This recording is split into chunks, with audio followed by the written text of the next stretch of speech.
नमस्कार, आपके साथ मैं हूं Sameer Abbas. Full and final में आपका स्वागत है। पुतिन का प्लान, खौफनाक अंजाम, न्यूक्लियर विनाश की तैयारी कैसे की जा रही है, आज इससे जुड़ी कई अहम और इंपॉर्टेंट एक्सक्लूसिव डिटेल्स हम आपके सामने रखेंगे। लेकिन शुरुआत बड़ी खबर के साथ कर रहे हैं। यूक्रेन का रूस पर अमेरिकी मिसाइल से हमला हुआ है। रूस के रोस्तोव में ATACMS मिसाइलों से अटैक हो गया। ये देखिए तस्वीरें। रूसी सैन्य बेस को ताजा हमले में किया गया है टारगेट।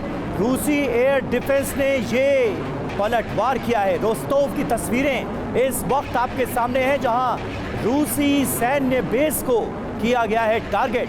खास बात यह है कि ATACMS मिसाइलों से ये अटैक अंजाम दिया गया।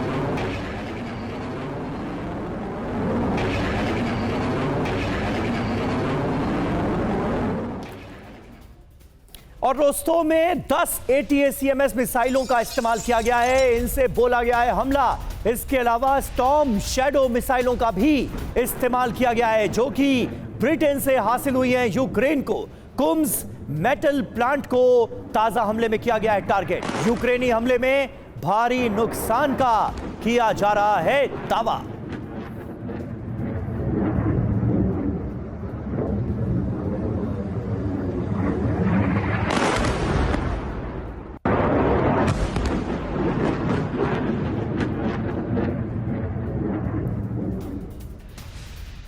और रूस के रोस्तोव में एक और बड़े हमले की खबर है। ऑयल रिफाइनरी पर विध्वंसक ड्रोन अटैक हो गया। हमले के बाद रिफाइनरी में भीषण आग लग गई। ये देखिए तस्वीरें। रूसी सेना को भी ड्रोन से किया गया है टारगेट। ऑयल रिफाइनरी को बनाया गया निशाना। विध्वंसक ड्रोन अटैक के बाद की तस्वीरें आपके सामने।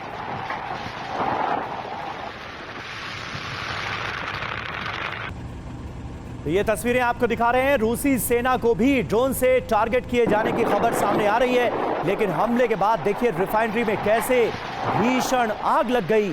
ये तस्वीरें साफ तौर पर बयां कर रही हैं विध्वंसक ड्रोन अटैक, और इसमें निशाना बनाया गया रूस के रोस्तोव की ऑयल रिफाइनरी।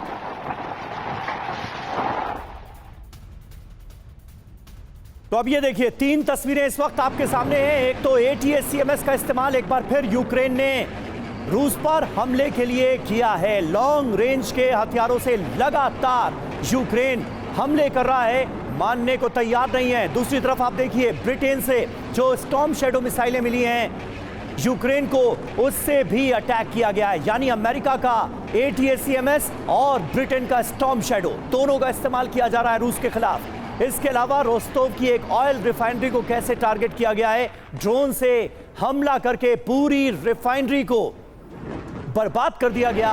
तस्वीरें आपके सामने हैं। आग के लपटों में घिरी हुई रिफाइनरी नजर आ रही।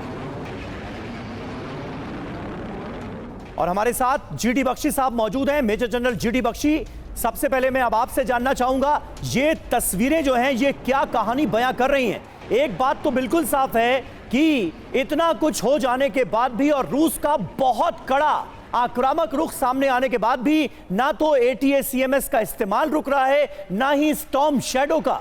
इन दोनों लॉन्ग रेंज के हथियारों का इस्तेमाल लगातार रशिया के खिलाफ कर रहा है यूक्रेन। देखिए, इसका एक ही मतलब है कि जो बाइडेन साहब जो हैं वो पूर्ण रूप से कोशिश कर रहे हैं कि डोनाल्ड ट्रंप के आने के पहले थर्ड वर्ल्ड वॉर शुरू की जाए। रूस को इतना धकेला जाए, इतना उसको जो है इंसाइट किया जाए कि वो भीषण पलटवार करे। वो अपने जो ऑर्शनिक मिसाइल्स हैं, जो कि intermediate range ballistic missiles with conventional warheads, उनका इस्तेमाल करे, कहीं पे करे और जगह पे करे। वर्टिकल एस्केलेशन हो, हॉरिजॉन्टल एस्केलेशन हो, और डोनाल्ड ट्रंप साहब के आने के पहले पूर्ण रूप से थर्ड वर्ल्ड वॉर छेड़ दी जाए कि चाहकर भी डोनाल्ड ट्रंप साहब शांति ना ला सके। ये तो बहुत ही क्लियर है कि प्रवोक करो, इतना प्रवोक करो कि रूस मतलब बाध्य हो जाए पलटवार करने पे। अभी तक हमने देखा है कि रूस बहुत रिस्ट्रेंट एक्सरसाइज कर रहा है, क्योंकि वो सोच रहा है कि बाइडेन का काल तो खत्म, वो तो जाने वाले हैं। और जब डोनाल्ड ट्रंप आएंगे तो शांति होने के चांसेस काफी हाई हैं। लेकिन जो बाइडेन साहब तो सटिया गए लगते हैं, वो तो आमादा है कि थर्ड वर्ल्ड वॉर शुरू करके ही जाए। बिल्कुल, अमेरिका का जो रुख अभी तक नजर आ रहा है वो तो ऐसा ही है जीडी बख्शी साहब, जिसका आप भी जिक्र कर रहे हैं। जिस तरह से लॉन्ग रेंज हथियारों के इस्तेमाल को हरी झंडी दी गई है, उससे लगातार ये युद्ध भड़कता हुआ हम देख रहे हैं। देखिए, एक और अहम खबर है, रूसी हमलों से दहल गया है खार्किव। रूस ने MLRS से की है जोरदार फायरिंग, धमाकों में तबाह यूक्रेन का एनर्जी इंफ्रास्ट्रक्चर। ये देखिए तस्वीरें, खार्किव में MLRS से कैसे की गई है जोरदार फायरिंग।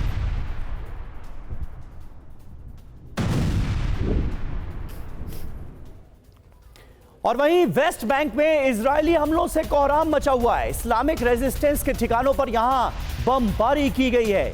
इजरायल के वॉर फ्रंट से यह अहम खबर सामने आ रही है, हमलों में तबाह हो गई हमास की कई इमारतें, वो इमारतें जहां हमास ने अपने सेंटर्स बनाए हुए थे। इंटेलिजेंस इनपुट के बाद ये बॉम्ब बरसाए गए। वेस्ट बैंक में इस वक्त किस तरह के हालात हैं, इन तस्वीरों को देखकर इसका अंदाजा लगाइए। इस्लामिक रेजिस्टेंस के ठिकानों पर जोरदार बमबारी की गई है। वेस्ट बैंक में इजरायली हमलों के बाद मचा हुआ है कोहराम। और वहीं लेबनान के यारून शहर पर भीषण बमबारी की खबर है। सीजफायर के बाद भी रुकी नहीं बमबारी। हिजबुल्लाह के ठिकानों पर चुन चुन कर किए गए हैं हमले, ये दावा किया गया है। हिजबुल्लाह का सीरिया में बड़े ऑपरेशन की हिजबुल्लाह तैयारी में था, ये सोर्सेस के हवाले से खबर सामने आ रही है। और उससे पहले इन बड़े हमलों को अंजाम दिया गया है। लेबनान के यारून में ये भीषण बमबारी हुई है, जिसमें हिजबुल्लाह को किया गया टारगेट।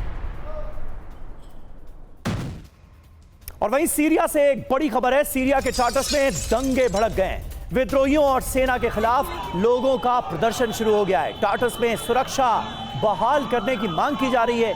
यहां लूटपाट के अलावा रेप और अपहरण की घटनाएं भी अंजाम दी जा रही हैं। हालात बद से बदतर होते हुए नजर आ रहे हैं सीरिया के टार्टस में, जहां दंगे भड़क गए।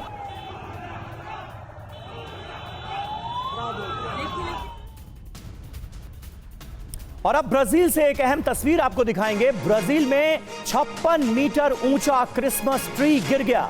रियो डी जेनेरियो के मारिका में यह हादसा हुआ है। ये देखिए तस्वीरें, तूफान की वजह से इतना बड़ा क्रिसमस ट्री गिर गया है।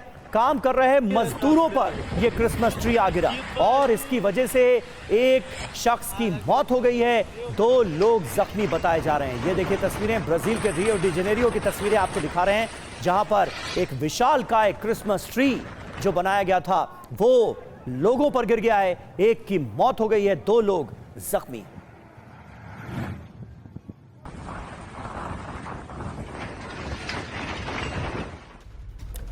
और आइए अब उन तमाम अहम खबरों को जल्दी से आपके सामने रखते हैं जिन पर हमारी नजर लगातार बनी हुई है और इस वक्त अलग अलग वॉर जोन में क्या कुछ हो रहा है। ये देखिए, रोस्तोव में ATACMS मिसाइलों का इस्तेमाल किया गया है और रूसी सैन्य बेस को टारगेट किया गया है। वहीं स्टॉर्म शैडो मिसाइल का इस्तेमाल भी जारी है। कुम्स के मेटल प्लांट को स्टॉर्म शैडो के जरिए किया गया है टारगेट। वेस्ट बैंक में IDF हमलों से कोहराम मचा हुआ है और लेबनान के यारून शहर को भी यहां पर हिजबुल्लाह के ठिकाने थे, ऐसा इजराइल ने दावा करके हमले किए हैं और हिजबुल्लाह के ठिकानों को किया है टारगेट। रूस के रोस्तोव को लगातार निशाना बनाया जा रहा है, बड़े हमले रोस्तोव में हो रहे हैं। वहीं रूसी हमलों से खार्किव भी दहल रहा है। यहां पर रूस ने MLRS का इस्तेमाल करके जोरदार जबरदस्त फायरिंग की है।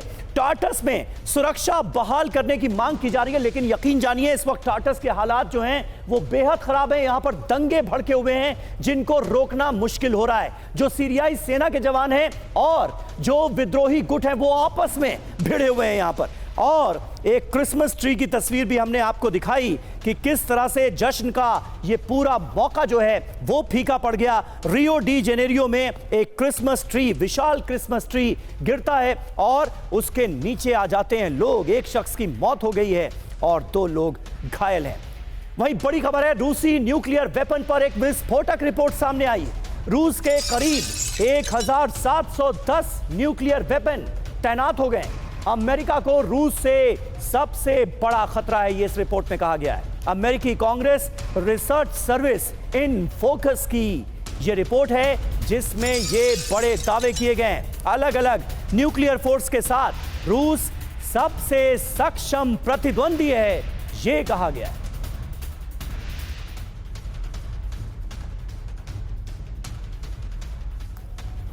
तो देखिए, रूस के न्यूक्लियर वेपन पर विस्फोटक दावा सामने आया। अमेरिका और उसके सहयोगियों के लिए रूस से बड़ा खतरा है। 2024 Congress research service in focus report में यह दावा किया गया है। रिपोर्ट 2024 अलग अलग न्यूक्लियर फोर्स के साथ रूस सबसे सक्षम प्रतिद्वंदी है, यह कहा गया है। रूस के पास अद्वितीय स्ट्रेटेजिक और नॉन स्ट्रेटेजिक न्यूक्लियर फोर्स मौजूद है। रूस के करीब 1710, ये बड़ा नंबर है, 1710 न्यूक्लियर वेपन तैनात किए गए हैं। 326 रूसी आईसीबीएम की तैनाती की गई है। न्यूक्लियर वेपन में 12 बैलिस्टिक मिसाइलें और सबमरीन तैनात है। न्यूक्लियर वेपन में 192 लॉन्च बैलिस्टिक मिसाइल पनडुब्बी तैनात की गई है। रूस के 58 स्ट्रैटेजिक न्यूक्लियर बॉम्बर तैनात है। तैयारी देखिए कितनी जोरदार है। अमेरिका के करीब 1770 न्यूक्लियर वेपन यहां तैनात किए गए हैं, ये इस रिपोर्ट में किया गया है दावा। और देखिए अगली बड़ी खबर, तेजी से बढ़ रहा है चीन का न्यूक्लियर भंडार। चीन ने एक साल में बढ़ाए 100 न्यूक्लियर वेपन। चीन के पास वर्तमान में 600 से ज्यादा परमाणु हथियार मौजूद हैं। चीन के न्यूक्लियर वेपन पर पेंटागन की ये सबसे नई रिपोर्ट हम आपको दिखा रहे हैं। 2030 तक चीन के पास 1000 परमाणु हथियार मौजूद होंगे, ये कहा है पेंटागन ने। तो देखिए, एक साल में 100 न्यूक्लियर वेपन बढ़ा लिए हैं चीन ने। चीन के पास 600 से ज्यादा परमाणु हथियार मौजूद हैं और 2030 तक चीन ने एक बड़ा लक्ष्य रखा है। 2030 तक चीन के पास कुल 1000 परमाणु हथियार होंगे, ये पेंटागन में सामने आई एक रिपोर्ट में दावा किया गया है। एक तरफ अमेरिकी कांग्रेस की रिपोर्ट में दावा और दूसरी तरफ चीन का न्यूक्लियर भंडार जो बढ़ता जा रहा है उसका दावा पेंटागन से।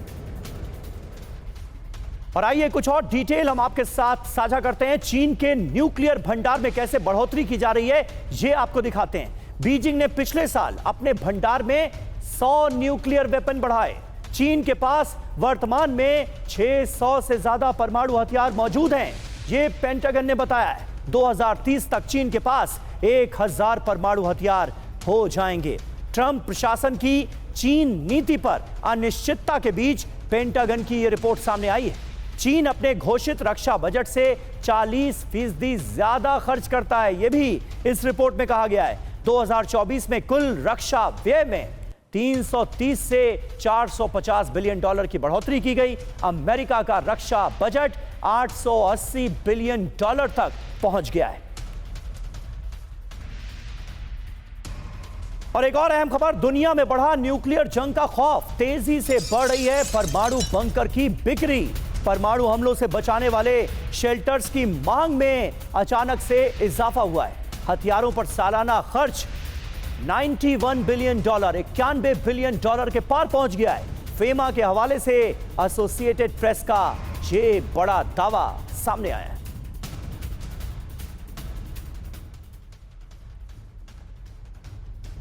तो ये अपने आप में चौंका देने वाली खबर है कि आने वाले वक्त में भविष्य में दुनिया में होने क्या जा रहा है। न्यूक्लियर बंकर की बिक्री तेज हो गई है। परमाणु हमलों से बचाने वाले शेल्टर्स की तेजी से मांग बढ़ रही है।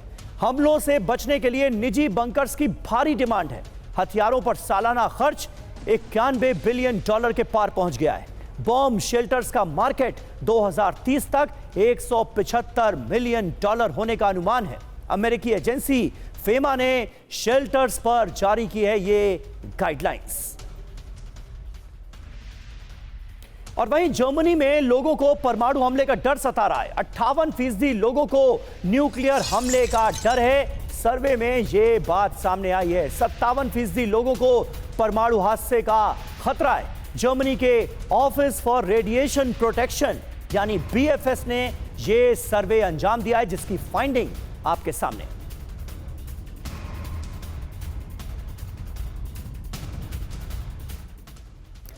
तो देखिए, जर्मनी में न्यूक्लियर वेपन से हमले का डर कैसे लोगों को सता रहा है, ये अब हम आपको बताते हैं। जर्मनी में आधे से ज्यादा लोगों को परमाणु हमले का डर सता रहा है। लोग इस बात से बेहद खौफजदा हैं कि कहीं परमाणु हमला ना हो जाए।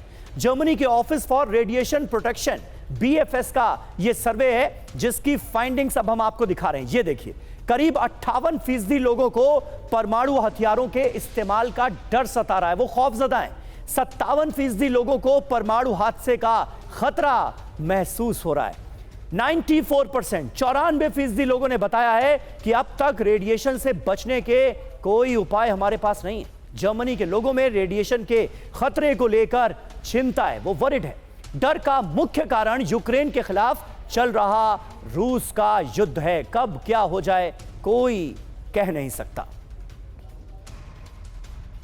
और न्यूक्लियर वेपन बनाने के बेहद करीब पहुंच गया ईरान। ब्रिटेन, फ्रांस और जर्मनी का यह विस्फोटक दावा देखिए ईरान को लेकर सामने आ रहा है। उच्च संवर्धित यूरेनियम के भंडार को लगातार ईरान बढ़ा रहा है। ईरान को अपने परमाणु प्रसार को रोकना चाहिए, यह अपील भी की गई है ईरान से। ब्रिटेन, फ्रांस और जर्मनी ये अपील ईरान से करते नजर आ रहे हैं। तो ये बड़ी खबर इस वक्त आपके सामने। न्यूक्लियर वेपन बनाने के बेहद करीब पहुंच गया ईरान। ब्रिटेन, फ्रांस और जर्मनी की तरफ से ये विस्फोटक दावा किया गया है और साथ ही ईरान से ये अपील की गई है कि वो ऐसा ना करे। तो ईरान के न्यूक्लियर वेपन को लेकर बड़ा दावा सामने आया है। न्यूक्लियर वेपन बनाने के बेहद करीब पहुंच गया है ईरान। ईरान के न्यूक्लियर वेपन पर ब्रिटेन, फ्रांस और जर्मनी का यह विस्फोटक दावा है।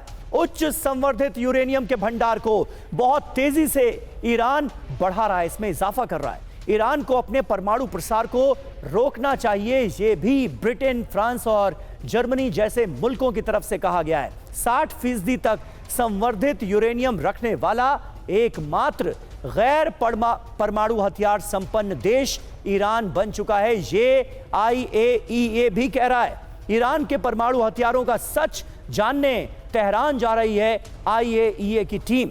IAEA की टीम ईरान में यूरेनियम संवर्धन की गतिविधियों की जांच करेगी। ईरान ने दरअसल फोर्दो में संवर्धन की गति को 60% शुद्धता तक बढ़ा दिया है, जो वेपन ग्रेड के 90% के करीब है।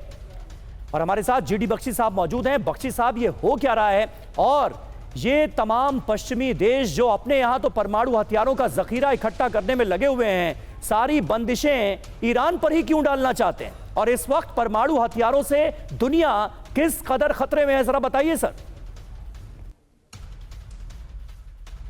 देखिए, ईरान को इस वक्त एग्जिस्टेंशियल खतरा महसूस हो रहा है। जिस तरह इजराइल और अमेरिका ने मिलकर हमास की तबाही की है, हिजबुल्लाह की तबाही की है, लेबनान पे काफी भीषण वार किए हैं, अब नेक्स्ट इन द लाइन है ईरान।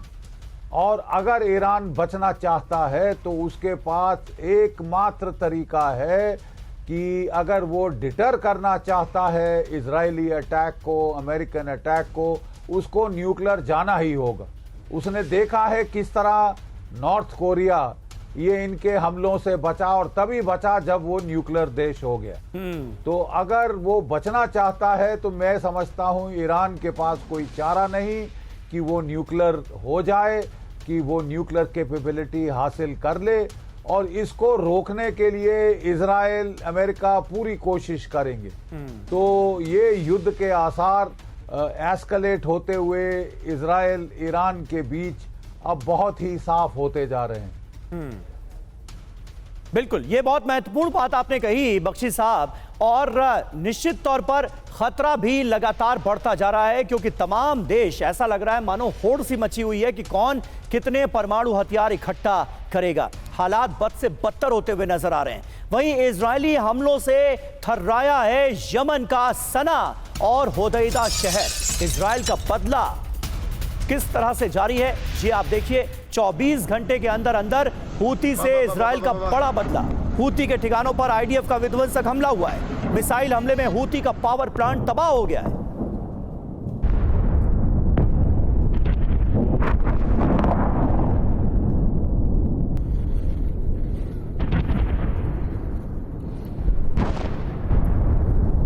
ये तस्वीरें इस वक्त आपके सामने हैं। किस तरह से देखिए इजरायली हमले में हूती का पावर प्लांट तबाह हो गया है। इजरायली डिफेंस फोर्सेस की तरफ से ये विध्वंसक हमला अंजाम दिया गया। हूती के ठिकानों को चुन चुन कर बनाया गया निशाना। 3 कैमरों से ली गई तस्वीरें इस वक्त आपके सामने हैं। पावर प्लांट को किस तरह से तबाह कर दिया गया, बर्बाद कर दिया गया, ये अलग अलग तस्वीरों में आप देख सकते हैं। इजराइल का ये बड़ा हमला था और हूती को एक बड़ी चोट इजराइल ने पहुंचाई।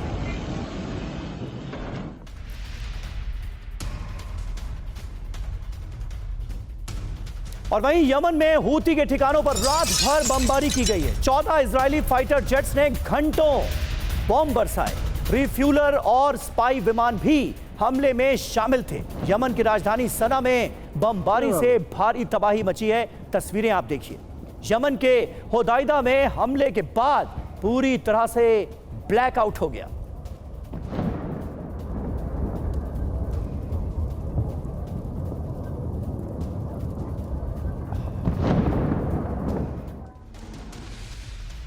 और देखिए होदाइदा के रास हिस्सा और सलीफ पोर्ट पर भी हमला हुआ है। आईडीएफ की बमबारी में हूती के 8 टग बोट तबाह हो गए। पोर्ट पर जहाजों को लाने में टग बोट का इस्तेमाल किया जाता है। और ये देखिए तस्वीरें किस तरह से हूती के 8 टग बोट्स को तबाह कर दिया है इजरायली डिफेंस फोर्सेस ने ताजा बमबारी में। यमन में आईडीएफ के टारगेट पर हूती के 5 स्ट्रेटेजिक सेंटर रहे। हूती के 5 अहम ठिकानों पर दर्जनों मिसाइलें दागी गई।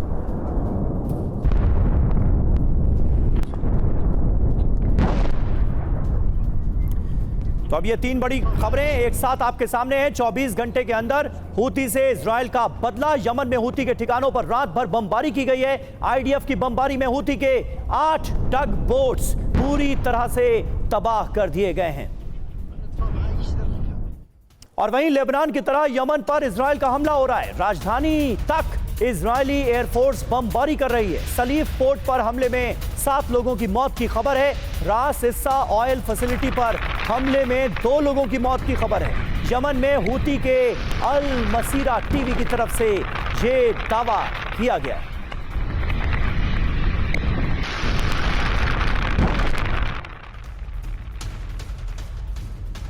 तो ये देखिए ये 6 तस्वीरें आपके सामने हैं। एक तरफ तो सना में होदाइदा पर बमबारी की गई है। हूती फोर्सेस के बीच इस वक्त हाहाकार मचा हुआ है। यमन पर इजराइल का वार ताबड़तोड़ तरीके से सामने आ रहा है। हूती के 3 पोर्ट्स पर हमले किए गए हैं। 8 टग बोट्स को तबाह कर दिया गया है। पावर प्लांट को तबाह कर दिया गया है। ये बड़ा नुकसान हुआ है। 14 फाइटर जेट्स यहां पर बमबारी कर रहे हैं। हमले में 9 लोगों की मौत की खबर है।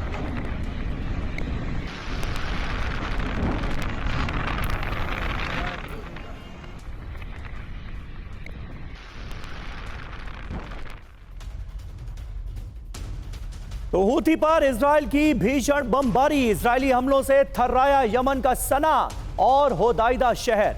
हूती के ठिकानों पर 14 इजरायली फाइटर जेट्स ने घंटों बमबारी की। इजरायली हमले में हूती का पावर प्लांट तबाह हो गया। इजरायली हमले में हूती के 3 पोर्ट नॉन ऑपरेशनल हो गए। इजरायली हमले में होदाइदा के अंदर ब्लैकआउट हो गया। होदाइदा के रास हिस्सा और सलीफ पोर्ट पर हमले हुए। इजरायली हमले में सलीफ और रास हिस्सा में 9 लोगों की मौत की खबर भी सामने आ रही है। जीडी बख्शी सर, किस तरह से आप देखते हैं इजराइल का रुख अब हूती को लेकर बहुत आक्रामक नजर आ रहा है? क्या जो हश्र लेबनान का हुआ वो अब यमन का होने जा रहा है? बेशक देखिए, इजराइल की स्ट्रैटेजी हमेशा रही है कि वो एक एक करके अपने दुश्मनों से निपटता है। अब उसने पहला फोकस दिया था हमास के ऊपर। हमास को बर्बाद करने के बाद उसने अपना सेंटर ऑफ ग्रेविटी हिजबुल्लाह की तरफ शिफ्ट किया। हिजबुल्लाह के बरखिलाफ वो सालों से तैयारी कर रहा था और आपने देखा कि कुछ ही हफ्तों में, महीनों के अंदर उसने तबाह कर दिया पूरा हिजबुल्लाह का कमांड एंड कंट्रोल स्ट्रक्चर। उनके जो रॉकेट्स और मिसाइल्स का जखीरा, बहुत नुकसान पहुंचाया। उसको नुकसान पहुंचा के उसको हॉर्स कॉम्बैट करके वो फिर सीरिया की तरफ उसने अपनी तवज्जो डाली और आपने देखा कि सीरिया का देश आज के दिन खत्म हो चुका है। It is nothing but A conglomerate of fighting groups बन गई है और टोटल केओस वहां पे हो गया है।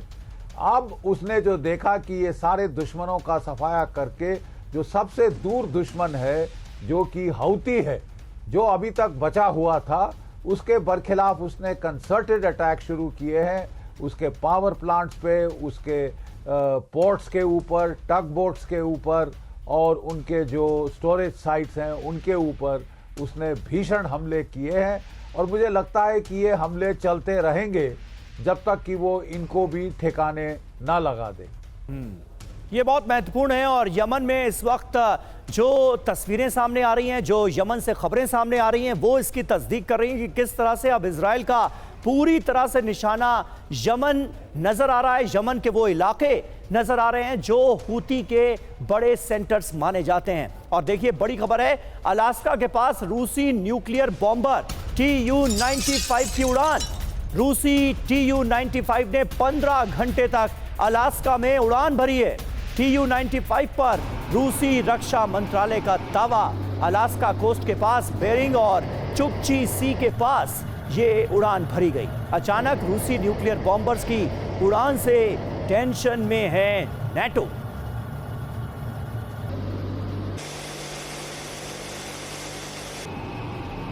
तो ये दो तस्वीरें इस वक्त आपके सामने हैं।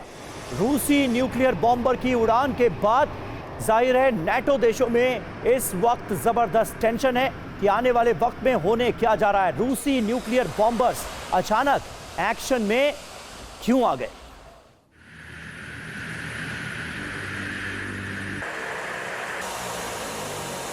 तो ये दो तस्वीरें आपके सामने हैं। अचानक रूस के सभी न्यूक्लियर बॉम्बर एक्टिव क्यों हो गए हैं? इन दो तस्वीरों को देखकर यह सवाल खड़ा हो रहा है, क्यों रूसी न्यूक्लियर बॉम्बर TU-95 अचानक अलास्का में नजर आए हैं, दिखाई दिए हैं? क्या रूस अपने न्यूक्लियर बॉम्बर से अमेरिका को डराने की कोशिश कर रहा है? यह है बड़ा सवाल। क्या रूसी बॉम्बर की उड़ान नेटो की ताकत को भांपने के लिए है? क्या रूस नेटो से जंग की तैयारी में सबसे पहले TU-95 का इस्तेमाल कर सकता है? और ग्रुप कैप्टन DK पांडे हमारे साथ मौजूद हैं। TU-95 की उड़ान क्या संकेत देती हुई नजर आ रही है और रूस इसके जरिए नेटो को, पांडे सर, क्या मैसेज दे रहा है? देखिए, ब्रसेल्स में अभी EU और बाकी जो इनके हितैषी हैं यूक्रेन के और नाटो कंट्रीज के साथ ही जो है उनकी एक बहुत ही महत्वपूर्ण मीटिंग हुई। इसमें यह तय किया जा रहा था कि ट्रंप के आने के बाद जो गतिविधियां जो एकदम शुरू हुई हैं उनके बारे में क्या करना है, पीस अगर होता है तो क्या किया जाएगा, और उनका ये था कि किस प्रकार से यूक्रेन को और हम मजबूत करें। तो इन सब के मद्देनजर एक पोस्टरिंग चाहिए थी निश्चित रूप से रशिया को दिखाने के लिए। तो उन्होंने ये पोस्टरिंग दिखाया है और अभी रशिया भी चाहता है कि जितना ज्यादा कब्जा कर सके यूक्रेनी क्षेत्र पे, ताकि वो जब 20 जनवरी को ट्रंप जो सत्ता में आए, टेक ओवर करें, तब उसके बाद जो बातचीत हो तो वो अपनी बात जो है पुख्ता तौर पर अपनी मांगे मनवा सकें। सारा जो है खेल कूटनीति का वहां है केंद्रित। जहां तक बात है न्यूक्लियर आर्म्स एमिनेशन की, तो जो है अमेरिका की तरफ से, नाटो कंट्री की तरफ से ये हुआ कि भाई नाटो के जो है हम हथियार जो है वो करें। और यहाँ तक कहा गया कि बाइडेन के मित्रों ने कहा कि भाई आप न्यूक्लियर जो है हथियार दे दीजिए जेलेंस्की को ताकि उसका यूज कर सकें।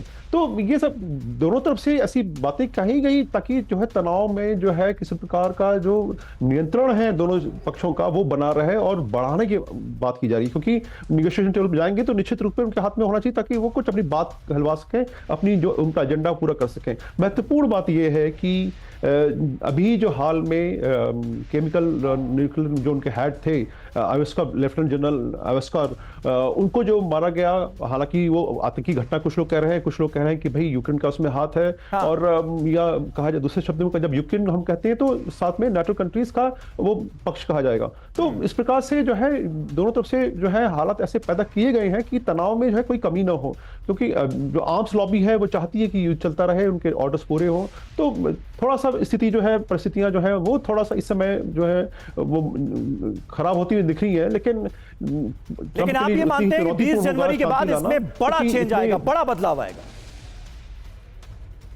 लगता है प्रतीत तो ऐसा ही होता है कि सबकी उम्मीदें हैं, लेकिन अभी कुछ कहा नहीं आता कि जिस प्रकार से अगर स्थितियां बस से बदतर होती चली जाएंगी तो मुश्किल होगा ट्रंप के लिए भी संभालना। ठीक है, बिल्कुल पांडे साहब बने रहे आप हमारे साथ। देखिए, इस बीच एक अहम खबर, रूस यूक्रेन जंग में लेजर वेपन की एंट्री हो गई है। यूक्रेन ने लॉन्च किया ट्राइडेंट लेजर वेपन। प्रकाश की गति से तेज हमला करेगा ट्राइडेंट। 2 किलोमीटर की ऊंचाई तक ड्रोन विमान ये तबाह कर देगा। यूक्रेनी ड्रोन कमांडर का बहुत बड़ा दावा सामने आया है।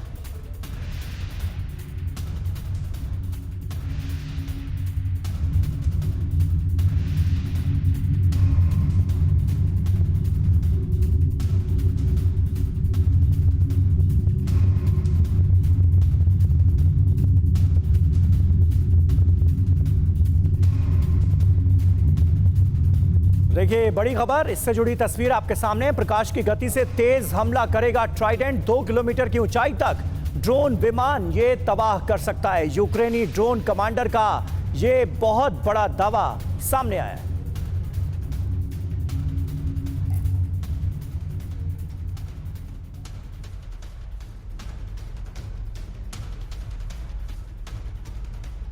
तो ये बड़ी खबर आपके सामने, यूक्रेन करेगा लेजर वेपन अटैक। यूक्रेन ने लॉन्च किया है ट्राइडेंट लेजर वेपन। रूसी ड्रोन विमान तबाह करने की तैयारी सामने आई है। 2 किलोमीटर की ऊंचाई तक ड्रोन विमान कर सकता है तबाह। हमला करते ही टारगेट को 3000 डिग्री सेल्सियस से ज्यादा गर्म कर देगा ट्राइडेंट। यूक्रेनी ड्रोन कमांडर कर्नल सुखारेव्स्की का यह बड़ा दावा सामने आया है। यूक्रेन को ब्रिटेन से भी लेजर हथियार ड्रैगन फायर मिलने की उम्मीद है।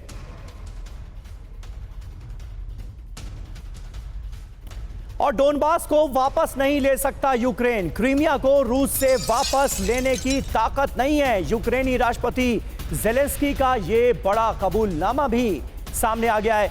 यूक्रेन कानूनी तौर पर सरेंडर नहीं कर सकता, यह कहा है ज़ेलेंस्की ने। फ्रांसीसी अखबार से इंटरव्यू में यह बड़ा दावा करते हुए नजर आ रहे हैं। ज़ेलेंस्की कह रहे हैं कि यूक्रेन कानूनी तौर पर सरेंडर नहीं कर सकता, लेकिन हकीकत को मान रहे हैं। कह रहे हैं क्रीमिया को रूस से वापस लेने की ताकत भी हमारे अंदर नहीं। तो ये अपने आप में बड़ी बात है। ज़ेलेंस्की जिसका जिक्र करते हुए नजर आ रहे हैं, जंग के बीच ज़ेलेंस्की का ये बड़ा कबूलनामा सामने आया है।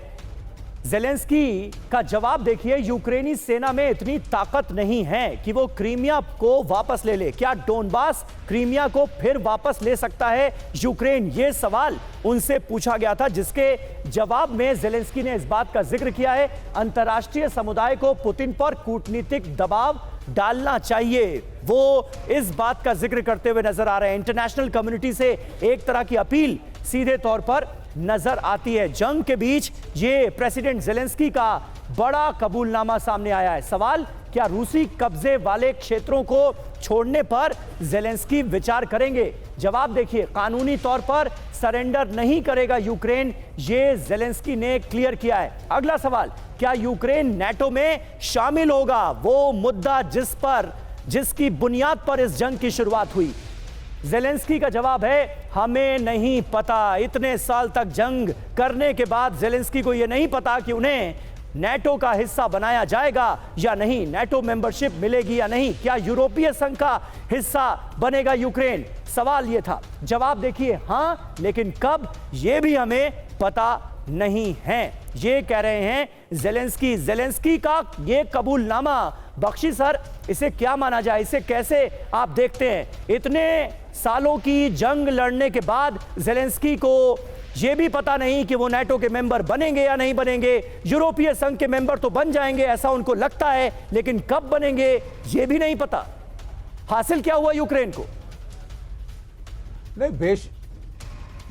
बेशक देखिए, अभी तक तो जो पेंटागन था वो दबाव डाल रहा था यूक्रेन के ऊपर कि तुम विजय की बात करो, फतेह की बात करो, रूस को हराने की बात करो। हाँ। और ये बकवासबाजी काफी देर तक चली, लेकिन अब जो है यथार्थ ने उनको जकड़ लिया है। कैसे जकड़ लिया है साहब? बाइडेन साहब इलेक्शन हार गए हैं और मोहतरमा उनकी जो थी कमाला हैरिस, वो भी इलेक्शन हार चुकी हैं। Democrats have lost.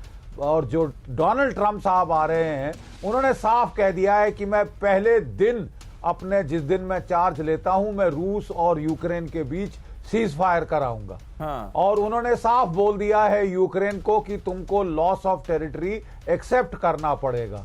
तो ये जो आप बदले तेवर, बदले पोस्चर देख रहे हैं, ये अब यथार्थ को एक्सेप्ट करना पे मजबूर यूक्रेन आपको दिखाई दे रहा है। It he has to deal with facts.